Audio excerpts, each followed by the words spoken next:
Hi students, today we are going to start Indian Evidence Act. I'll first go through the overview of Indian Evidence Act. जैसा कि मेरी nature है, आप सब लोग जानते हो, मेरे इनिशियल लेक्चर्स होते हैं एक complete round up of the entire law. Indian evidence act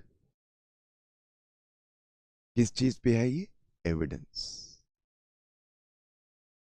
जब मैं वर्ड एविडेंस यूज कर रहा हूं, तीन चीजें उठ रही हैं मेरे दिमाग में. एविडेंस क्या होता है, एविडेंस कहां दिया जाता है, एविडेंस कौन दे सकता है.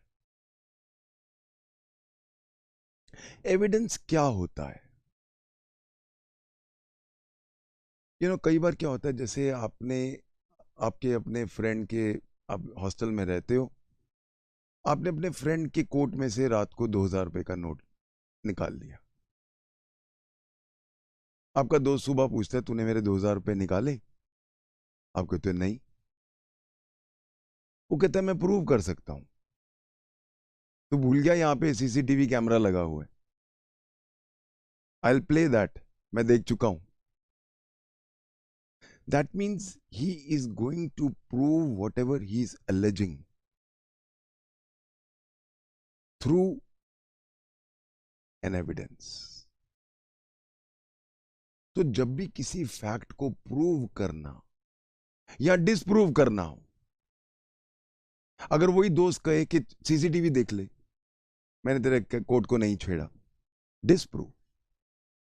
सो जब भी किसी फैक्ट को प्रूव या डिसप्रूव करने में जो प्रमाण आते हैं, उनको हम कहते हैं एविडेंस. हम रोजमर्रा जिंदगी में रोज एविडेंस का वर्ड यूज करते हैं. कैसे कैसे प्रूव करेगा तू ये बात? हमारे को पूछते हैं. आप रात को आप अपने फादर को बोलते हो, पेरेंट्स को कहते हो, मैं रात को 3 बजे तक पढ़ता रहा. कैसे प्रूव करेगा? हम आए थे रात को, नेटफ्लिक्स देख रहा था तू. तो कायदे से हम देखा जाए तो रोजमर्रा जिंदगी में रोज ये चीज यूज करते हैं. How will you prove?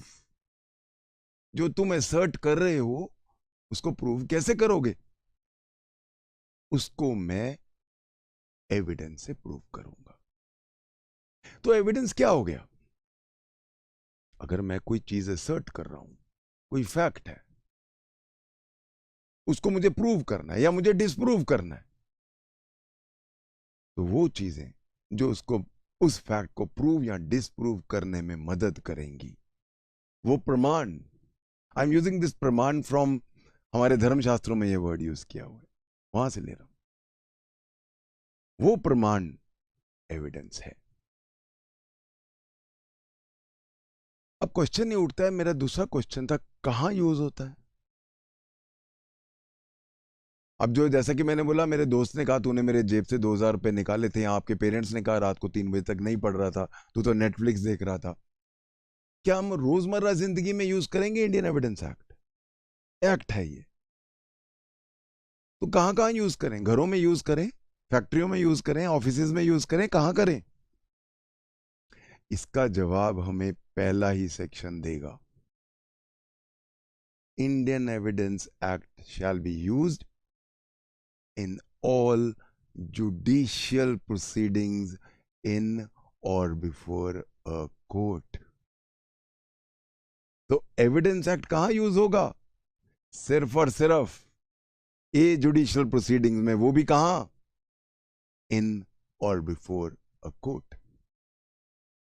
ये जो हमारा फ्रेज है, जुडिशियल प्रोसीडिंग्स इन और बिफोर अ कोर्ट, मेरे अगले लेक्चर्स में अंदर हम पूरा इसके ऊपर we will dwell a lot on this.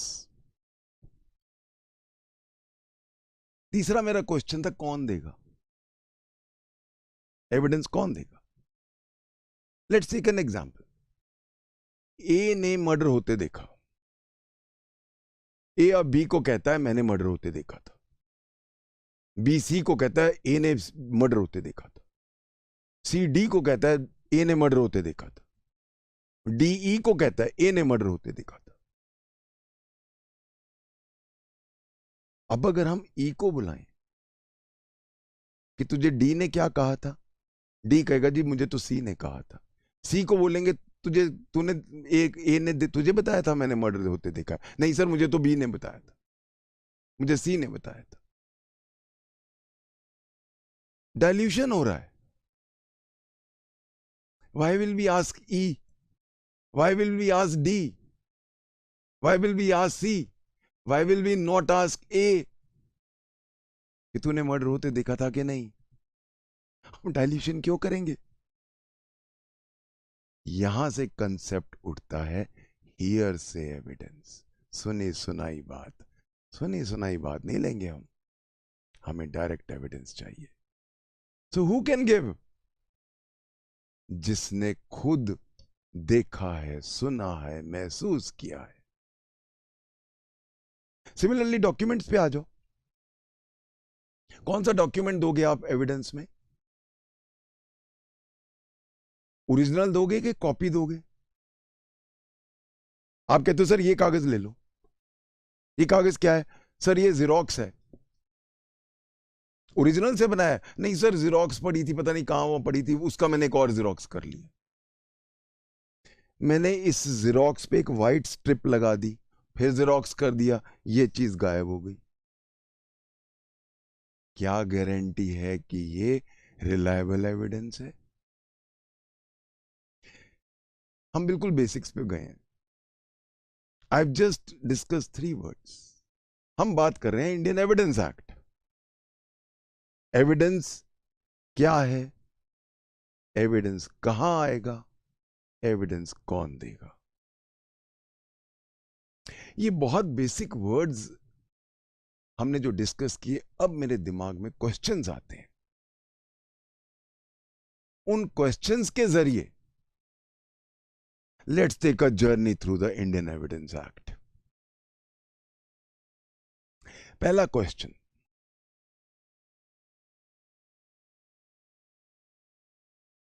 Indian evidence act कब शुरू होगा, कहां शुरू होगा? कहां तो मैंने अभी आपको बताया, in a judicial proceeding. Judicial proceeding क्या होती है हम बाद में डिस्कस करेंगे डिटेल में। ऑल जुडिशियल प्रोसीडिंग्स नहीं, इन और before a court of law.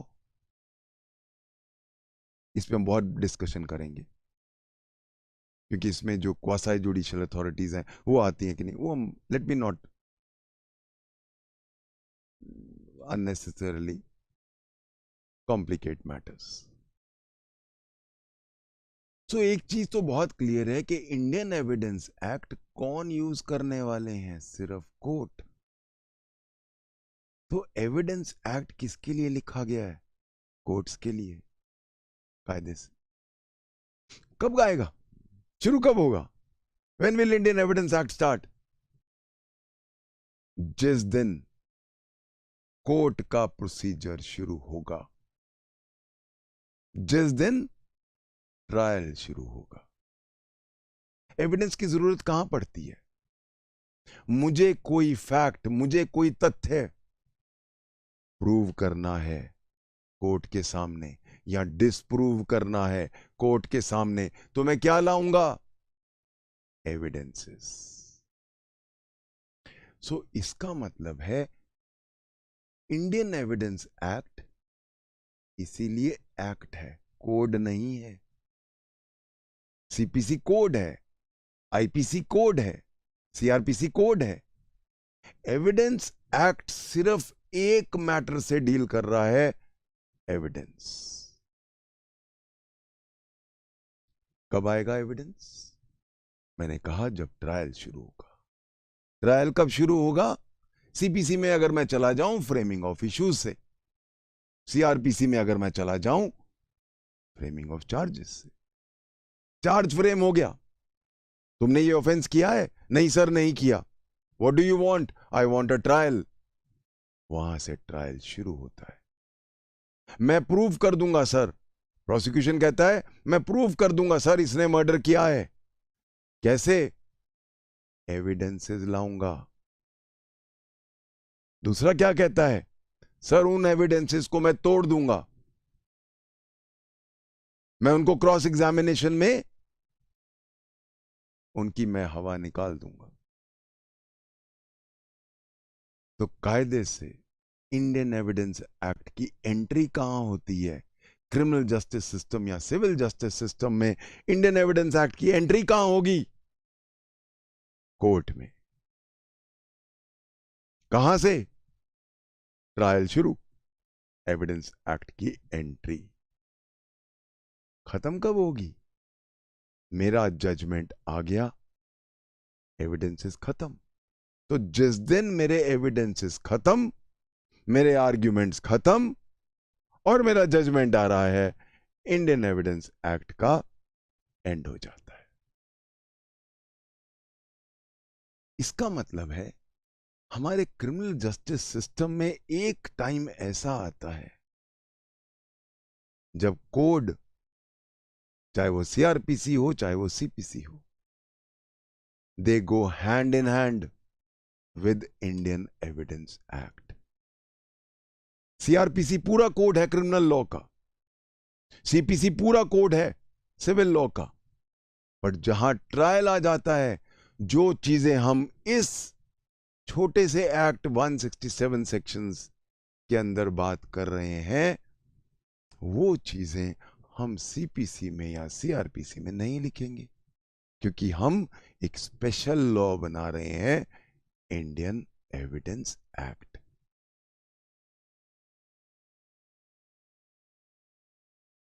एक कॉमन नेचुरली क्वेश्चन उठता है, एविडेंस कितनी तरह का होता है? किसको मानोगे आप एविडेंस? डेफिनेशन है हमारे पास, but then that definition is an incomplete definition. वो हम उसके ऊपर पूरा एक लेक्चर निकालते हैं, आगे जाके हम बात करेंगे। बट अभी अगर मैं सिर्फ डेफिनेशन में जाऊं सेक्शन 3 के एविडेंस की, it says oral evidence of witnesses and all documentary evidences including electronic evidences। यानी कि मेरे पास जो डेफिनेशन है उसमें सिर्फ विटनेसेस का ओरल स्टेटमेंट और या फिर डॉक्यूमेंट्स या इलेक्ट्रॉनिक एविडेंसेस, बस। जो एक बहुत मेजर मिसिंग पार्ट है वो है, ये क्या है? ये डॉक्यूमेंट है क्या? या ये क्या है? ये डॉक्यूमेंट है क्या? ये क्या है? ये डॉक्यूमेंट है क्या? ना ये ओरल है ना ये डॉक्यूमेंट है, तो ये क्या है? एविडेंस तो है, हो सकता है इससे मैंने मर्डर किया हो।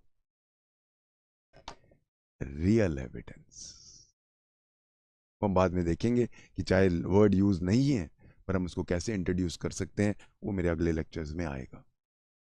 सो एविडेंस कौन से मोटे मोटे कौन से हो सकते हैं? ओरल एविडेंस, डॉक्यूमेंट्री और इलेक्ट्रॉनिक एविडेंस, एंड रियल और material evidence. We are clear with this? अब क्वेश्चन ये उठता है, क्या हमेशा ओरिजिनल ही देना है? क्या हमेशा, जैसे कि मैंने बोला, ए ने बी को बताया, बी ने सी को बताया, सी ने डी को बताया, क्या हमेशा ए को ही प्रोड्यूस करना है? जहां तक ओरल एविडेंसेस का सवाल है, वहां तो इंडियन एविडेंस एक्ट कहता है कि ओरिजिनल को ही प्रोड्यूस करना है, बिकॉज हियर से एविडेंस तो हम नहीं अलाउ कर सकते, because of the basic reason कि जहां पे हम एक को दूसरे से बात करते हैं तो कम्युनिकेशन गैप्स आ जाते हैं, जान के या गलती से। This is the reason why oral evidence तो ओरिजिनल ही होना पड़ेगा। सेक्शन 59-60 में जब हम आएंगे तो ये चीज देखेंगे। बट जहां तक डॉक्यूमेंट्स का सवाल है, डॉक्यूमेंट्स हम ओरिजिनल कैसे लाएंगे सारे? वहां पे हम कॉपी अलाउ कर सकते हैं। इसीलिए डॉक्यूमेंट्री एविडेंस दो तरह की हैं, प्राइमरी यानी ओरिजिनल, एंड सेकेंडरी यानी कॉपीज या ओरल, वो हम देखेंगे आगे। Section 63 deals with secondary evidence. Secondary evidence अब हर बार तो नहीं दिया जा सकता, तो वो हम देखेंगे सेक्शन 65 में। इस चीज पे मैं थोड़ी देर में आऊंगा दोबारा। एक बहुत एस्पेक्ट और बनता है इंपॉर्टेंट, जो इंडियन एविडेंस एक्ट को बताना है। एक केस लेते, एक ए जो है उसका मर्डर हुआ है। सारी उम्र ए ब्लू कपड़े पहनता था, मैंने भी वैसे आज ब्लू ही पहने। सारी उम्र वो ब्लू पहनता था। जिस दिन उसका मर्डर हुआ उसने पहली बार लाल शर्ट पहनी थी। क्या इस चीज को हम ला सकते हैं ट्रायल में कि सर ये इसने क्योंकि लाल शर्ट पहनी इसलिए इसका मर्डर हो गया? कहीं ये आपको कहीं से भी, इज इट लॉजिकल, लॉजिक से जुड़ी हुई है कोई ये बात? हाँ, ये बोलो कि एक का इससे दुश्मनी थी, वो उसके पास देखा गया था, ये तो बात लॉजिकल है। या जिस गन से उसको मर्डर किया वो गन उस आदमी की है, ये तो लॉजिक है। पर क्या ये लॉजिक, या ये एक और लुडिक्रस चीज ले लेते हैं। सारी उम्र ए सुबह कॉर्नफ्लेक्स खा के आता था, आज पहली बार जिंदगी में उसने ओट्स खाए, आज ही मर्डर हो गया। तो सर पक्का ओट्स का उसके मर्डर से लेना देना है? क्या हम ये चीज कह सकते हैं? नहीं। हम लोग हंस रहे हैं, क्यों? लॉजिक से परे है ये बात। इसका मतलब है हम वही एविडेंस दे सकते हैं जो लॉजिक से जुड़ा हो, जो सेंस बनाता हो, जो मेन मुद्दे से जुड़ा हो, जो मेन मुद्दे को प्रूव करने में या डिसप्रूव करने में मदद करे। यहां से मैं एक वर्ड यूज करूंगा, जो चीज रेलेवेंट हो। रेलेवेंसी, रेलेवेंसी पे मेरे बहुत सारे लेक्चर्स हैं। अब ये हमारा इंट्रोडक्टरी एक ओवरव्यू है, मैं ज्यादा कॉम्प्लिकेट नहीं करूंगा अभी। रेलेवेंसी कौन बताएगा? अब हो सकता है कोई बाई चांस सन की जज हो, with due apologies to all judges, I've more than hundreds of students as my judges, due apologies। सन की जज कहते हैं बात तो सही है यार, सारी उम्र उसने ओट्स खाए, कॉर्नफ्लेक्स खाए, आज ओट्स खा के आ गया, पक्का कोई बात तो है। इस पॉइंट को चलो let's start taking evidences on this. या कोई और सन की है, वो थोड़ा कलर में बिलीव करता है, वो कहता है ये तो बात सही है, सारी उम्र ब्लू कपड़े पहनता था, आज रेड पहन के आ गया, पक्का कोई बात तो है। तो इसका मतलब है हम रेलेवेंसी का मैटर जजेस के पाले में नहीं छोड़ सकते हैं। I will not allow dilution of relevancy as per the whims and fancies of a judge. I am going to tell him that these are the facts which you can take as relevant, and if they do not fall under these sections 6 to 55, अगर वो section 6 to 55 में नहीं आते हैं, चाहे आपको कितना भी रेलेवेंट लगे, आप रेलेवेंट नहीं कर सकते। सेक्शन 5 आपके हाथ बांध देता है एज अ जज। एक वर्ड यूज होता है, and of no others. 6 to 55 में जो चीजें हम रेलेवेंट कर रहे हैं वही रेलेवेंट है, एंड ऑफ नो अदर्स।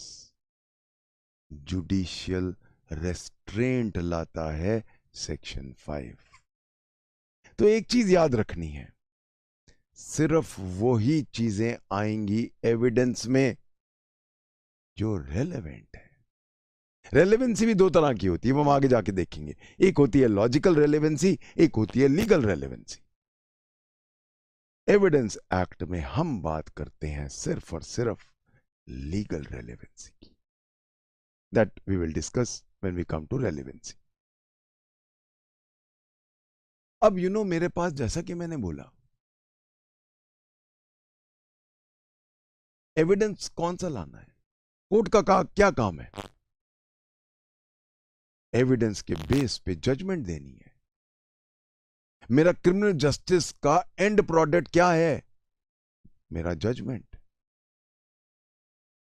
अगर क्रिमिनल लॉ है तो उसका एग्जीक्यूशन, इंप्रिजनमेंट, फांसी। अगर सिविल लॉ है तो उसका एग्जीक्यूशन, जो ऑर्डर 21 में बहुत सारी तरह का है। तो अब मेरा सिविल या क्रिमिनल जस्टिस सिस्टम के टूल क्या है? एविडेंस। अगर एविडेंस खराब है तो जजमेंट खराब होगा। इसीलिए जरूरत क्या है? बेस्ट एविडेंस सामने लाओ। और यहां से हमारा नेक्स्ट पॉइंट उठता है, कौन सा एविडेंस देना है? Best possible. बेस्ट एविडेंस के अब अगर हम देखें तो best evidence rule evidence act में ही मिलता है। अगर कहीं डॉक्यूमेंट पे कुछ लिखा है और एक आदमी जुबानी बोल रहा है, किस पे विश्वास करोगे आप? कॉमन सेंस की बात है। डॉक्यूमेंट झूठ नहीं बोलते हैं, इंसान झूठ बोलते हैं।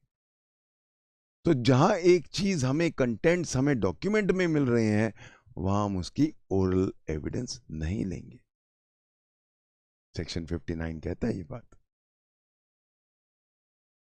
अब अगर हम इंटर को छोड़ दें, इंट्रा ले लें, कौन सा बेटर एविडेंस है? ए कहता है मैंने मर्डर होते देखा है, या ए ने बी को बोला, बी ने सी को बोला, सी ने डी को बोला, डी आके अपना साक्ष्य दे रहा है। किसकी वैल्यू ज्यादा है? ए की। So direct evidence is better than hearsay evidence. और अगर हम डॉक्यूमेंट्स पे आ जाएं, ओरिजिनल डॉक्यूमेंट जो मैं अपने हाथ से लिखा है वो ज्यादा अच्छा है, या उसकी जेरोक्स कॉपी इंपॉर्टेंट है, या उसकी साइक्लोस्टाइल कॉपी इंपॉर्टेंट है? कौन सी ज्यादा वैल्यू रखेगी? मेरे अपने हाथ से लिया हुआ, लिखा हुआ कागज। In other words, primary evidence is better than secondary evidence. ये था हमारा बेस्ट एविडेंस रूल। कौन सा एविडेंस लाना? एक बहुत इंपॉर्टेंट एस्पेक्ट है एविडेंस एक्ट में, प्रिजम्पशंस। सेक्शन 4 आता है जो प्रिजम्पशंस के बारे में बताता है। प्रिजम्पशंस, पहला पॉइंट, होते क्या है? प्रिजम्पशंस कोर्ट के इन्फ्रेंसेस होते हैं। एक फैक्ट है जिससे हमें ये इन्फ्रेंस कोर्ट ले सकता है। ए एक कमरे में घुसा, वहां पे एक लाश पड़ी थी सी की। जैसे ही ए घुसा, बी बाहर निकल रहा था, उसको धक्का मार के तेज भाग के गया। लॉजिक क्या कहता है? हो सकता है, I am not using the word पक्का किया है, हो सकता है बी ने मर्डर किया हो। किस चीज पे बेस्ड है? लॉजिक। तो जहां पे हो सकता है वो कहां होगा? अब सपोज ए अंदर घुस रहा था और उसने देखा बी सी को छुरा मार रहा है और उसके सामने सी मरा। अब प्रिजम्पशन लेने की जरूरत है क्या? नहीं जरूरत। तो जहां डायरेक्ट एविडेंसेस हैं वहां प्रिजम्पशन लेने की जरूरत ही नहीं है। बट जहां पे सर्कमस्टांशियल एविडेंस है, I am using a word now, circumstantial evidence, आगे जाके हम पूरा एक लेक्चर बिताएंगे इसके ऊपर। जहां सर्कमस्टांशियल एविडेंस है वहां पे एक इन्फ्रेंस ले सकता हूं मैं। क्या? हो सकता है बी ने मर्डर किया हो। तो प्रिजम्पशन का इफेक्ट क्या होगा? प्रिजम्पशन का इफेक्ट है कि कोर्ट ने तो मान लिया कि आपने मर्डर किया है, बट कंप्लीटली नहीं माना। हमेशा आपको मौका दे रहे हैं, मैंने मान लिया है कि आपने मर्डर किया है, आप प्रूव करो कि मैंने मर्डर नहीं किया। तो फर्क क्या हुआ? तो जब मैं प्रिजम्पशन ले, तो what is presumption? Basically an inference taken by the court on the basis of a fact. Fact क्या था? ए जब अंदर घुस रहा था, बी तेज भाग रहा था, उसके कपड़ों पे खून लगा हुआ था, सी मरा हुआ पड़ा था और फ्रेशली मरा था। कोर्ट ने प्रिजम्पशन ले लिया। कोर्ट की मर्जी है प्रिज्यूम करे या ना करे।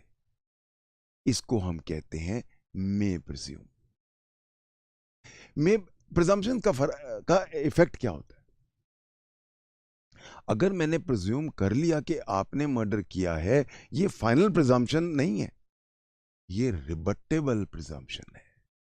इसको आप चैलेंज कर सकते हो कि सर क्या बात कर रहे हो, मैं तो खन्ना सर के यहां पढ़ने आया था, जब मैं आया तो मैंने देखा एक लाश पड़ी है, मैंने देखा जिंदा है कि नहीं, तो देखा मरा हुआ है, मैं तो डर के मारे भाग रहा था। हो सकता है बिल्कुल सही कह रहा हो, वो चांसेस हैं। तो दैट मीन्स फर्क क्या हुआ? बर्डन ऑफ प्रूविंग उसके ऊपर चला गया।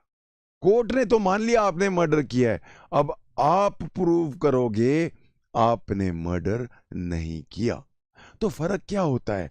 अगर कोर्ट प्रिजम्पशन ले लेता है और अगर वो रिबटेबल प्रिजम्पशन है, तो बर्डन ऑफ प्रूफ शिफ्ट हो जाता है आप पे।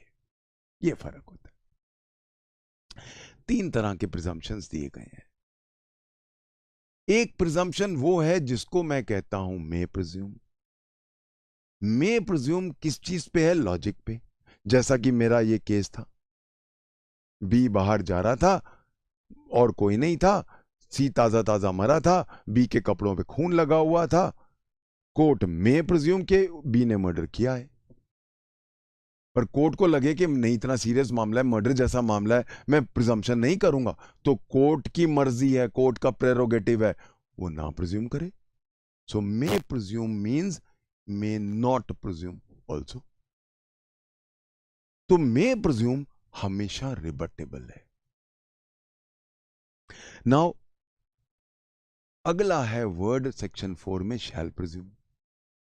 शैल प्रिज्यूम्स जो होते हैं वो लॉ जबरदस्ती आपको प्रिज्यूम करवाता है, चाहे आपको पसंद ना हो। वेदर यू लाइक इट और not, you have to presume, because these are artificial presumptions which are now enforced by law. They are rammed down your throat by law. एक एग्जांपल लेते हैं, सेक्शन 114 ए, वहां पे क्या होता है? If there is a case of a rape under section 376 clause 2 और victim कहती है कि मेरी कंसेंट नहीं थी, कोर्ट शैल प्रिज्यूम कि उसकी कंसेंट नहीं थी। जो जज है वो उस लड़की को पर्सनली जानता है, पहले भी 4 केस कर चुकी है वो, ऐसे उसका उसका एक ये बिजनेस बन गया पैसे कमाने का। He knows she's telling lies. He does not want to take a presumption, but he shall presume. तो इसका मतलब है shall presume, चाहे आपको पसंद आए या ना आए, आपको लेना पड़ेगा। But then again shall presume final नहीं है। तो इसको हम क्या कहते हैं? Presumption of law. Presumption of law 2 तरह के हैं, रिबटेबल एंड नॉन रिबटेबल। जो रिबटेबल प्रिजम्पशंस हैं लॉ के, वो शैल प्रिज्यूम है, और जो नॉन रिबटेबल है, जिसको रिबट नहीं कर सकते, जो रिबट ही नहीं हो सकता, तो वो प्रिजम्पशन क्या बन गया? प्रूफ। सिर्फ प्रूफ नहीं, कंक्लूसिव प्रूफ। सेक्शन 112 में जब हम आएंगे, अगर एक बच्चा एक लेजिटिमेट, एक वैलिड मैरिज में पैदा होता है, चाहे कितने दिन में ही पैदा हो जाए, conclusive proof of his legitimacy है, प्रोवाइडेड ऑफ कोर्स हस्बैंड का एक्सेस था, वो बाद में देखेंगे। So I hope everybody is understood कि एक बहुत बड़ा चंक है इंडियन एविडेंस एक्ट का प्रिजम्पशंस. नाउ जैसा कि मैंने बोला तीन टाइप के हमारे एविडेंसेस हैं. ओरल, डॉक्यूमेंट्री एंड रियल, जिसको मटेरियल एविडेंस कहते हैं. पहला पार्ट जो था एविडेंस का 6 to 55, वो डील करता है रेलेवेंसी. दूसरा पार्ट जो है छोटा सा पार्ट है 59 and 60, वो डील करता है ओरल एविडेंसेस. और 61 से शुरू हो जाता है डॉक्यूमेंट्री एविडेंस. सारे ऑल अबाउट डॉक्यूमेंट्स. तो डॉक्यूमेंट्री एविडेंसेस को अगर हम मोटा मोटा देख लें तो ये 99 तक, 61 से 99 पूरा लॉ रिगार्डिंग डॉक्यूमेंट्स. डॉक्यूमेंट्स में हम क्या क्या चीजें देखेंगे, मोटा मोटा देख लेते हैं. पहला, एविडेंस कौन सा दिया जा सकता है, प्राइमरी या सेकेंडरी. तो प्राइमरी एविडेंस क्या होता है वो मैं बताता है, सेक्शन 62 बताता है. दूसरा एविडेंस कौन सा दिया जा सकता है अगर प्राइमरी ना हुआ, सेकेंडरी. तो सेकेंडरी एविडेंस क्या है, सेक्शन 63. सेकेंडरी एविडेंस कब दिया जा सकता है, सेक्शन 65. अब एक डॉक्यूमेंट की कोई वैल्यू नहीं है जब तक उसकी प्रूविंग ना हो. ये कागज मैंने लिखा है, कैसे प्रूव होगा कि मैंने लिखा है, मेरी हैंडराइटिंग मेरे से मैच कराओ. तो प्लीज रिमेंबर, एक डॉक्यूमेंट की कोई वैल्यू नहीं है जब तक हम उसकी प्रूविंग नहीं करते हैं. प्रूविंग कैसे करेंगे, एविडेंस एक्ट हमारे पास 4 तरीके बताता है. सबसे अच्छा तरीका क्या है, पार्टी खुद आके बोल दे हाँ जी मैंने लिखा है, सेक्शन 67. या फिर हम एक ऐसे आदमी को बुला लेते हैं जो आपकी राइटिंग जानता है, acquainted with your hand writing, section 47. या और क्या तरीका है प्रूविंग का, कोई भी नहीं है तो एक्सपर्ट से दोनों आपकी हैंड राइटिंग और जो डिस्प्यूटेड है उन दोनों को मिलान के लिए भेज देते हैं, एक्सपर्ट उसको मिला के बता देगा, सेक्शन 45 में. एक और तरीका है, कोर्ट खुद कंपेयर कर सकती है दोनों राइटिंग्स, सेक्शन 73 में. तो इसलिए डॉक्यूमेंट्स का पूरे चैप्टर को अगर हम डिवाइड करें तो पहला पार्ट क्या हो गया कि कितने तरह के एविडेंसेस हैं, प्राइमरी और सेकेंडरी और इनका पूरा लॉ. दूसरा पार्ट क्या हो गया, सेक्शन 67 से लेकर 73 तक क्या पार्ट हो गया, how to prove a document, attestation जरूरी है कि नहीं, अटेस्टेटर को बुलाएंगे वगैरह वगैरह. तीसरा पार्ट, कितनी तरह के डॉक्यूमेंट्स हैं, 2 तरह के डॉक्यूमेंट्स हैं, public documents 74 and private documents 75. और उनका पूरा लॉ कि अगर पब्लिक डॉक्यूमेंट ला रहे हैं तो उसको हम कैसे प्रूव कर सकते हैं, लाना है कि नहीं, वगैरह वगैरह सारा कुछ. उसका अगला पार्ट है प्रिजम्पशंस रिगार्डिंग डॉक्यूमेंट्स. कौन से डॉक्यूमेंट्स में हम शैल प्रिज्यूम कर सकते हैं, कौन से डॉक्यूमेंट्स में हम मे प्रिज्यूम कर सकते हैं. उसके बाद लास्ट पार्ट आता है एम्बिग्यूटीज इन अ डॉक्यूमेंट. ये डॉक्यूमेंट को हम टेढ़ा मेढ़ा पर उनके फिल इन द ब्लैंक्स कर सकते हैं, ये डॉक्यूमेंट का सिर पैर नहीं पता चल रहा है, रिजेक्ट करो. तो एम्बिग्यूटीज, लेटेंट है कि पेटेंट है, ये सारा यहां आके खत्म हो जाते हैं डॉक्यूमेंट्स. डॉक्यूमेंट्स के बाद एक बड़ा इंपॉर्टेंट पार्ट आता है हमारा बर्डन ऑफ प्रूविंग. कौन प्रूव करेगा. एक बेसिक लॉ है जूरिस्प्रूडेंस का, जो कोर्ट को मूव करता है वो प्रूव करता है. इसीलिए बर्डन ऑफ प्रूविंग, जिसको जजमेंट चाहिए वो थ्रू आउट प्रूव करेगा 101, ओनर्स ऑफ प्रूविंग 102. और सारा बर्डन ऑफ प्रूविंग का पूरा फुल एक हमारे पास पार्ट आ जाता है only on burden of proving. उसके बाद आ जाता है हमारा एक बड़ा इंपॉर्टेंट एस्पेक्ट जिसको हम कहते हैं प्रिविलेज्ड कम्युनिकेशंस. कुछ कम्युनिकेशंस ऐसी हैं जो कोर्ट विटनेस को जबरदस्ती नहीं मांग सकता. सपोज आप देखो, आप सब वकील हो, आपके पास आपका एक क्लाइंट आया, उसने कहा सर मैंने मर्डर किया, आप मुझे किसी भी तरह बचा लो। अगले दिन आप कोर्ट में गए, कोर्ट ने कहा वकील साहब पहले तो आप खड़े हो जाओ कटघरे में, ओथ लो और बताओ आपके क्लाइंट ने आपको क्या बताया था। हो गई वकालत सबकी। इसीलिए, या फिर मैरिज की बात ले लो, हस्बैंड रात को आता है, वाइफ को लेट आते हैं, वाइफ लड़ती है कि 3 बजे क्यों आ रहा है रात को, लड़ मत, मैं अभी मर्डर करके आ रहा हूं, फटाफट मुझे पैसे दे, मैं भाग रहा हूं।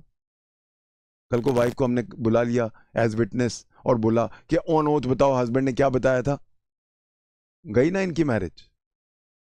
ऐसी, या जज हो आप, आपसे जज एज ए जज पूछ लिया कि बताओ क्या हुआ था, आप जज में, तो सारी उम्र आप चक्कर काटते रहोगे बाकी कोर्ट्स के एज एविडेंस देते देते।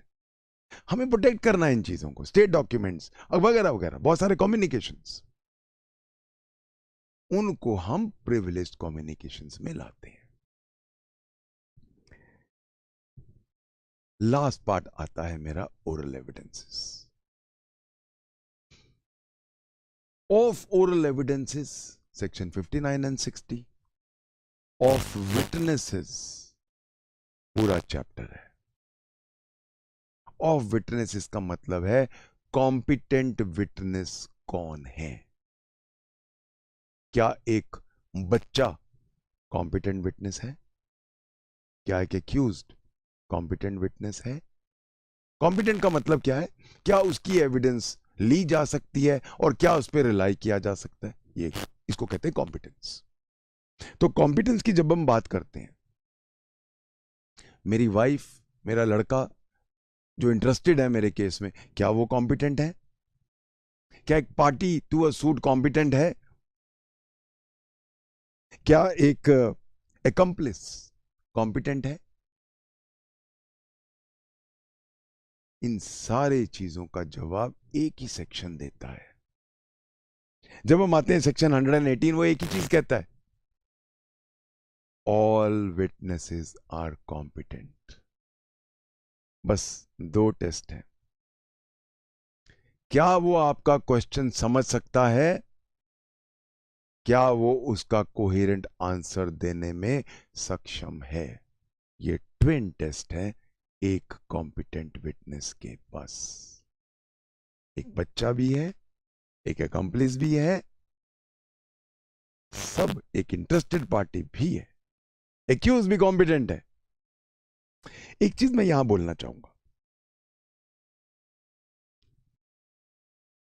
Competency should not be confused with reliability. मैं कॉम्पिटेंट हो सकता हूं, रिलायबल नहीं हो सकता। रिलायबिलिटी मींस कितनी एक्सेप्टेबिलिटी है उसकी, कितना उसको मैं यूज कर सकता हूं। So competency has nothing to do with reliability. Reliability कौन देखेगा? कोर्ट। एक बच्चा कॉम्पिटेंट है, पर कोर्ट को डिसाइड करना है कि उसका एविडेंस कितना रिलायबल है, कितना एक्सेप्टेबल है। कोर्ट को लगे ये बच्चा झूठ बोल रहा है, ट्यूटेड है, रिजेक्ट कर सकता है। सो सेकेंड एस्पेक्ट आ जाता है, जैसा कि मैंने बोला, ऑल कॉम्पिटेंट विटनेसेस कौन कौन है। एक क्वेश्चन मेरे से बहुत बार जो आ जाता है और कई बार पूछ भी लेते हैं, क्या मरे हुए लोग कॉम्पिटेंट हैं? उसके लिए हमारे पास 2 स्पेशल सेक्शंस हैं, sections 32 and 33. Statements made by people who are dead cannot be found, cannot be brought without undue delay or cost, etc. उनका स्टेटमेंट रेलेवेंट है, बट अंडर सर्टेन कंडीशंस।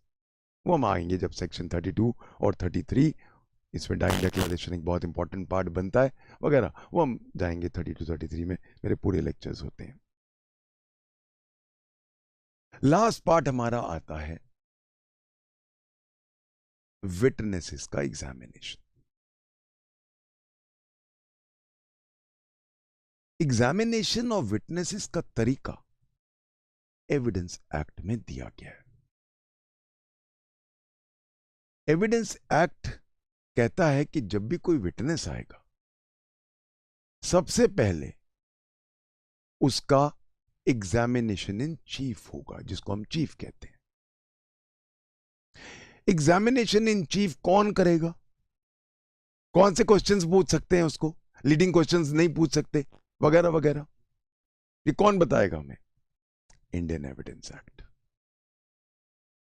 एक बार आपने चीफ दे दिया, अब दूसरी पार्टी क्रॉस एग्जामिन करेगी। जो जो चीजें आपने बोली हैं उनको अब वो डिमोलिश करने की कोशिश करेगी। That is called cross examination. Cross examination की पावर्स बहुत वाइड हैं, पर कहीं कोई मिसयूज ना कर ले,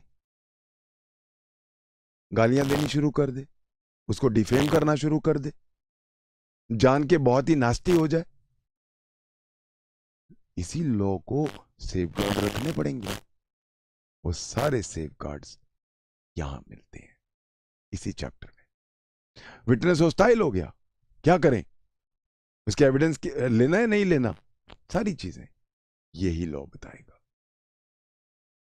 और क्रॉस एग्जामिनेशन के बाद अगर कोई नया मुद्दा आ गया, of course I can't take a new matter जो मैंने चीफ में नहीं लिया है, उसका पूरा लॉ है, लेटेस्ट जजमेंट्स हैं। उसके बाद आएगा री एग्जामिनेशन। तो कायदे से पहले चीफ होगा विटनेस का, फिर क्रॉस होगा और फिर री एग्जामिनेशन होगा। ये पार्ट था विटनेसेस का।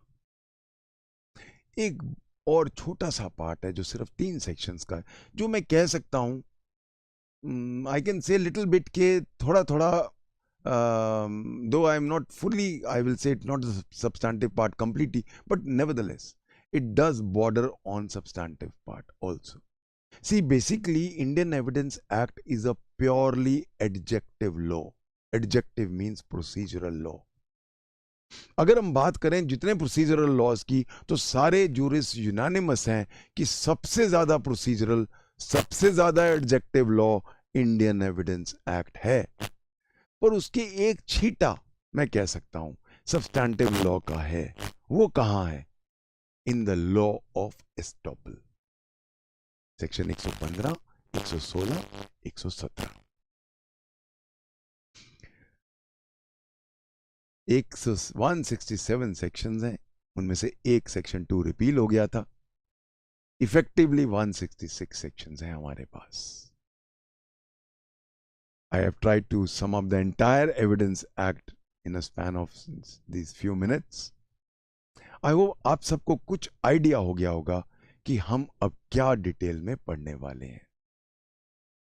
Thank you all. God bless you.